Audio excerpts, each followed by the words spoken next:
Hello and welcome to this Beyond the Farm in Conversation as part of Glastonbury at 50. I'm Chris Hawkins from BBC Radio 6 Music and I'm here with From the Fields creative director, the brilliantly named Dr. Roxy Robinson. Roxy, how would you describe what you do? Oh, well, creative director. So my role involves putting the icing on the cake of what a music festival is. So I guess in the most obvious sense, we think of music festivals as that lineup of acts on a poster. But I do everything else to bring the weird and the wonderful into that festival experience. So it's everything from kind of parades to art installations to immersive after hours areas. Yeah, all of the kind of crazy and wonderful things that you don't necessarily expect, but you go home talking about and telling everyone about. Yeah, well, therein lies a big question. Is what you do as important as what happens on the main stages? 100%. I mean, for me, it's what kind of makes a festival competitive and extra special. And I think, especially in the UK, there is so much competition. The creative bar is really high. So those elements are really important in terms of making your event stand out.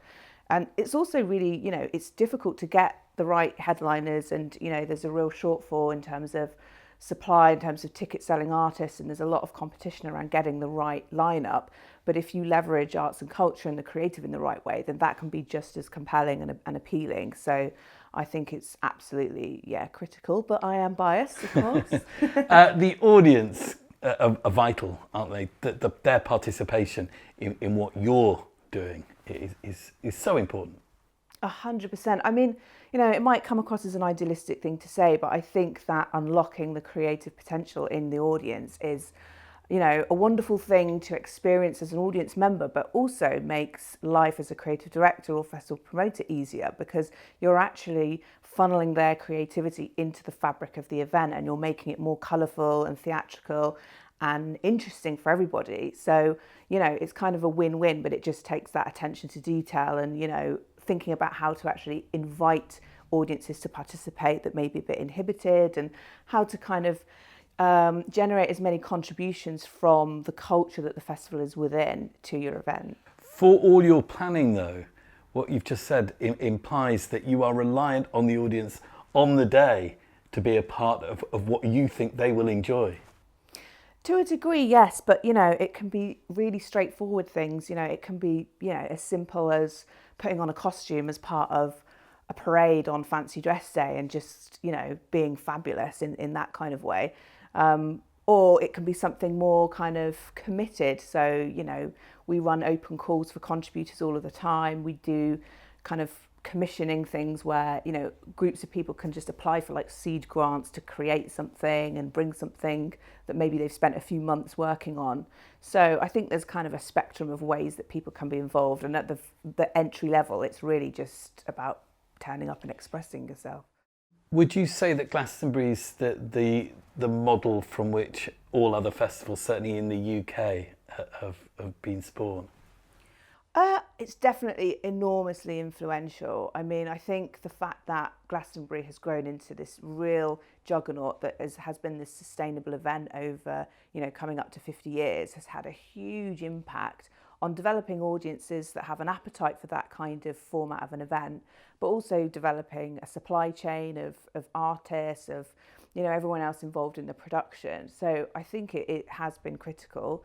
But I think Glastonbury itself has drawn inspiration from other festivals. I mean, I think Mike Leavis even said that he used to fence jump other festivals, and that was his kind of first experience. So he's obviously, experienced other things. And I think as other festivals and other competitors have become very creative and have raised the kind of bar, Glastonbury has had to actually evolve and adapt, embracing more eclectic styles of music, more dance music, for example, and then with Shangri-La and Block 9, all of those amazing immersive after hours areas have undoubtedly been influenced by things like Burning Man and Boomtown and other events as well. So I think it kind of goes both ways.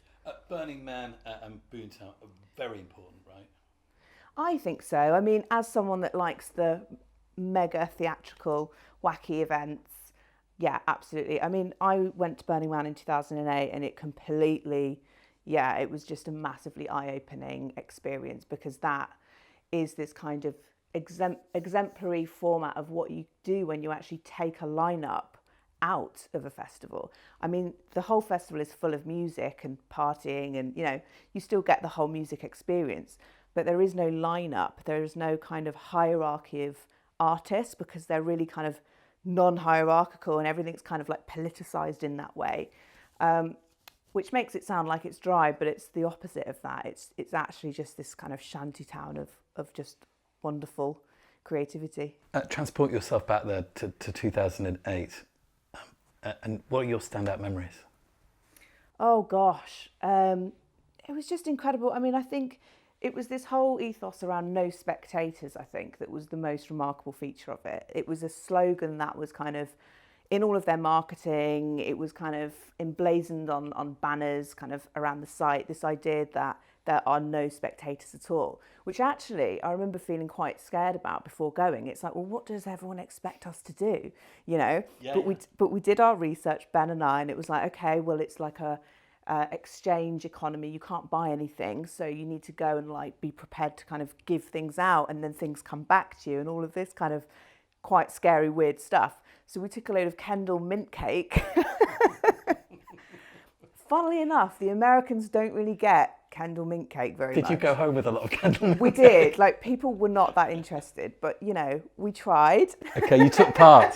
We took part, and we joined a theme camp, because that was kind of the only way you could really get in back then, was that you had to be part of a sort of theme camp. You couldn't just rock up as a kind of observer. So yeah, it was incredible. Quite scary, but incredible. Yeah, was it an intimidating experience, certainly in advance, the idea of going at all? It was, and I will never forget. That shouldn't be the case, should it? Well, I think there's something to be said for like a little bit of suffering being worth it in the end. Because I guess what it does is make sure that at that time anyway, very committed people to the whole experience would go, because there was no casual dipping in and out. You had to really do your research, otherwise you'd risk literally dying of thirst in the Nevada desert, because you can't buy water or anything there. But I do remember the experience of getting on the coach to go to Burning Man from San Francisco, and the atmosphere was like fear. Like, it was, people were excited, but they were scared. It wasn't like traveling to any festival here where it's just positive. Like, people were kind of like, oh God, what's going to happen to me? Let's get on to Blue Dot. Of the two major festivals that you're creative director of, Blue Dot and Kendal Calling. Let's focus on Blue Dot first. So who are you trying to get to Blue Dot? Who is your audience?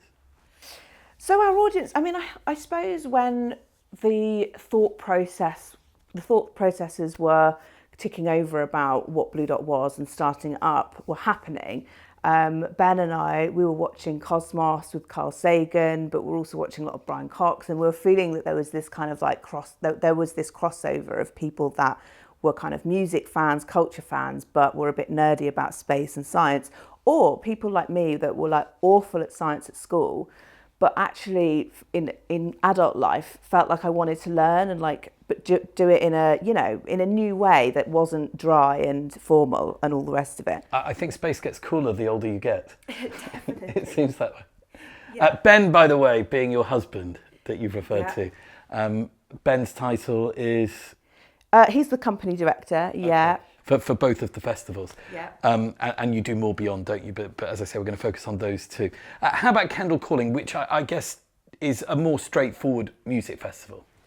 Yes, it is. So yeah, I think it's the ethos of Kendal is kind of very wholesome. It's about fun in the fields, and it's I think the charm is in how straightforward that is, because there's nothing wrong with that, but the site is beautiful. The combination of elements, I think, has worked really well. And actually, I think there is a lot of uniqueness around just the venues and, and the creative program as well, even though the lineup has always been kind of like the initial driver of tickets. Yeah. The everything else side of it in terms of programming and food and kids' entertainment is really important too. Yeah, I've done 5 Kendal Callings, and all of them with my daughter, who has sort of grown up every year, another year older, and has grown to love it more and more. And I love the way you put it, the everything else, because Is that how you best describe what's not on the stages? It is hard because I don't think I found a way of describing it that I'm happy with, because you're trying to cram so much into like one box. Like it's impossible. And I think the whole point of the creative program is that it's totally open-ended. It can include anything. And it's also, saying it's the non-musical program, like describing it as what it isn't, it doesn't seem quite right either. But no. Hopefully. I love all the everything else at Kendall, and that's why my daughter loves it so much, because she doesn't really know who the acts are on the main stage, but she finds weird and fun stuff away from those stages, the big stages. What's the best thing you always book? Oh God, don't ask me that. It's a hard question, yeah.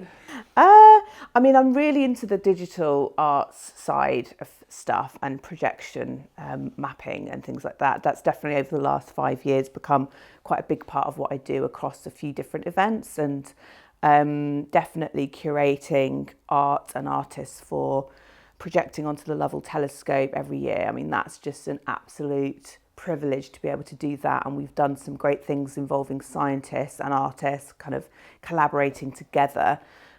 Explain what you've done with the pulsar signals and the lighting.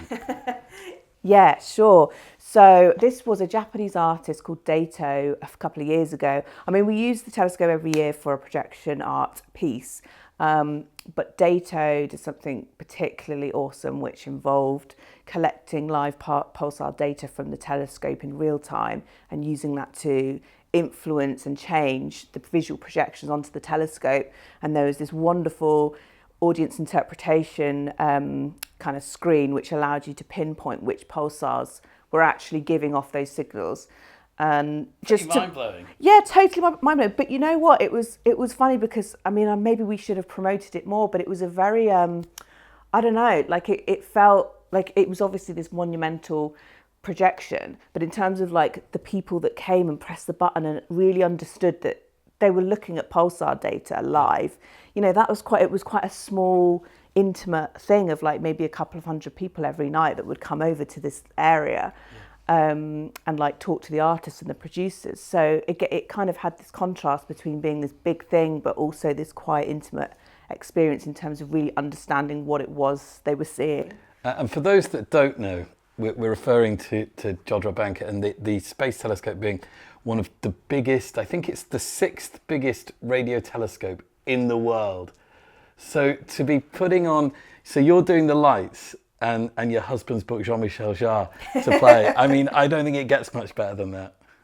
It is great. It does feel like a really, privileged thing to be doing, and I just can't wait to get back into it really next year. But yeah, I mean, it's great. I mean, me and Ben, like we're a great team, and we talk endlessly about all of this, all of this stuff, all the time. How much further can we push it? Yeah, it just doesn't switch off. But I think, we motivate each other in that way. And the whole thing, I think, started from just getting really into space documentaries together. And and just excited to think about where it might go next. Roxy, how did you start out? Well, I was always the one at school organising the parties. I had very liberal parents that would kind of let me have house parties, even though there was mess and things like that, and like a lot of people just weren't allowed to do that. So I got quite good at just bringing people together under that banner. But as I got older, they got more and more kind of like sophisticated, I suppose. And I think the transition from doing them kind of for fun to doing them for work kind of involved putting on a few like outdoor little mini free party rave type things, just small scale, because obviously it's hard to do anything big, under the radar. But I think the most pivotal experiences were when I was doing my degree, for sure. That was the first time that I booked some bands, booked a venue, and actually charged an entry fee and made some money, and thought, oh, okay, you can actually be a promoter, you can be an event organizer and get paid. And it definitely felt like kind of the right path for me to take at that point. What was the degree and where was it? So my degree was philosophy, so nothing to do with events or festivals, but I was just really interested in that kind of, that topic area. And that was at Cardiff University. So yeah, Cardiff had some fantastic kind of small to medium venues. You could go from kind of like 100 to 300 to 500. You know, there was, you could kind of grow things like that with the venues that were there at the time. And yeah, by the end of that experience doing that degree, I was very firm in my mind that events management was kind of like my calling, I guess. And I decided to do a postgrad in Leeds and relocate there to pursue it further. What festivals have you been to then, as a kid? As a kid, well, so my parents never took me to festivals. They went to festivals themselves. They went to like Summer Solstice and all of those kind of like real hippie ones, but they never actually took us with them. So my first festivals were kind of going, you know, a little bit underage, a little bit under the radar. But Homelands at Matterley Bowl, which is where Boomtown is now, which is an electronic music festival, that was just really eye-opening as a 15-year-old because it was just a complete assault on all of the senses and definitely kind of created an appetite to see more. Take me back to then and what you remember. What are your most vivid memories of that time, age 15? Well, firstly, I remember being feeling awkward to start with because everybody was just so into it. I mean, it was kind of like rave culture and all of the big kind of dance music brands were hosting stages and everybody took it very seriously. And they were like totally into it. And I think my experiences at that point were, you know, totally like limited in terms of like parties, festivals, anything. And so at first I was just very self-conscious and like just an awkward teenager. But I remember by the end of it, just finding, you know, just feeling almost like entranced by the whole environment and kind of feeling like I didn't want to, just stop in that environment and just dancing and just feeling at ease with it. But it was definitely kind of a transition of actually like feeling comfortable in that kind of space. I remember going to Reading as a kind of, it was a rite of passage. It was one of those end of exam festivals that exam results time, going to Reading, and a very young demographic at somewhere like Reading. Did you do that? I did, yeah. So me and my friends went to Reading Festival once we got our GCSE results, and it was definitely, as you say, it was just a huge rite of passage, and it was that kind of freeing moment of kind of leaving school basically with your exam results, and I think at that point I was just really open-minded about genres of music as well, like dance music, rock music. I was kind of interested in kind of all of it, just being in that kind of very hedonistic environment, you know. Were you a big party girl, would you say? Yeah, is that bad? No, that's a good thing, isn't it? That's a fun thing. That's a good trait. I totally was. I'm the sort of person at a wedding, I'm like the last person on the dance floor, I have to admit. That is me. Where was this one taken, this photo? That is Slinky in Bournemouth. So, yeah, that's kind of Gatecrasher, Slinky, hard house era. And at that point, it was all about the dance music for me. And that was kind of like my favourite genre. And yeah, oh God, I just loved it. It's a very typical festival photo, isn't it? But I know that this one means a lot to you. Yeah, it does. So that is at Raise the Roof in Leeds. So once I relocated to Leeds, I started putting on gigs and growing them and getting them bigger and bigger. And I tried to bring some of the festival atmosphere indoors. That was kind of like the idea behind that gig, was an indoor festival. Okay. Like, why should we wait for the summer to have the festival experience? Can we bring it inside? That was kind of the ethos around it. And yeah, that photo means a lot because everyone just looks so happy. And I think everyone there will either be involved in making something or will know someone that's doing something for the event as well, because we just had so many people just chipping in and doing things. I guess at this time you're going to festivals, so you're the party girl at festivals, and you're starting to put your own ticketed events on. I guess you are learning rapidly now, right? And starting to focus on what your future might be. 100%. I mean, it's the best way to learn how to do it. You know, and there's some really unglamorous parts of it. You know, booking bands is like, you know, 1%. Standing outside freezing cold nightclubs at 4 a.m. handing out flyers is like 60%. And you have to do it. And if it's your money that you've kind of invested in it, however large or small, then, you know, you're really incentivized to make it work. And I did a lot of standing outside nightclubs, selling it directly to people. And that was really, you know, that was great learning, because you learn what people respond to when you're actually directly selling your event, like literally doing a sales pitch with a flyer in your hand. Isn't that just about the bands though? For me, it never was. I think the bands were kind of like your initial kind of like carrot to draw people in. But then it was like, what else? Because, you know, Leeds has an abundance of like great events and great nightlife. There's no shortage of like names of artists, named artists, high profile artists to see. What I was trying to do was kind of say, okay, we've got this, but look at all of this other stuff. Because what I wanted to do was have a sellout event, you know, that was sustainable, that would make a bit of money, because if it didn't, I wouldn't be able to keep doing it. You know, it had to kind of have that trajectory. When did you go to your first Glastonbury? Wow, so that was the year 2000, which makes me feel very old. But I was 17, and so I had an older sister who would encourage me and like get me into these things, and she went to Glastonbury religiously every year for like about 10 years, I think it was before it became really difficult to get tickets, and so I went with her and her kind of older crew, and yeah, I think that out of all of the early festival experiences was kind of the most impactful, really, because it was the one where it wasn't just about a lineup, it was a festival of performing arts, and there were so many experiences off the beaten track that were just as good, if not better, than kind of standing in the pyramid field watching the main stage. And you say that in a year that David Bowie was headlining, so those other events must have been pretty good. I actually felt really bad about the whole David Bowie thing, because I remember lying like in my tent, hungover, and I could hear him singing. Don't even carry on. It's theatre, isn't it?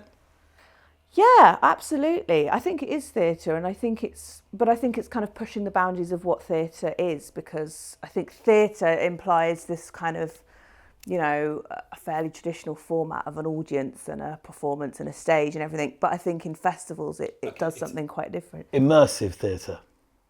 Yeah. Yeah? Is that right? You can correct me if I'm wrong. No, I think that's right. I think the reliance on the crowd, you know, I'm loath to say audience, because that implies it's a spectacle. But actually, you know, you want at Kendal Calling, you want those 25,000 people to be a part of the festival. They are integral to the culture and the fun. It's about fun, isn't it? 100%. And this is why, you know, I think there needs to be caution around kind of over-intellectualizing the whole thing, because really it is about escapism, it is about fun, it is about getting away from the 9 to 5. And actually all of these immersive theatre and all these things do is just sort of help facilitate that, and that's fine. You know, what works and what doesn't? Oh, that's a really tough one. I don't think there's a hard and fast rule, to be honest with that. I think obviously quality is important, but what makes something quality or not? I mean, I always think of it as a balancing of lots of different elements. So I don't think everything has to be kind of like really super polished, which is why having audiences come and doing, I don't know, some poi, some like, you know, fairly amateur stuff actually, you know, has its place in a festival. But then it's great to have, like, you know, more professional artists that are, you know, doing that kind of stuff full time, and, you know, just artists that are doing things at each level of on the spectrum, if that makes sense. So I don't see it as kind of like, you know, one type of criteria. I think it's about making sure that there's a balance, but also making sure that the content works in the festival environment and isn't something that's going to get lost. I mean, there's loads of stuff that's great in an art gallery that would never work at a festival. Mm-hmm. Do you think that creative directors are taken as seriously as the other directors at any festival? Those that might be booking the main stages, for example?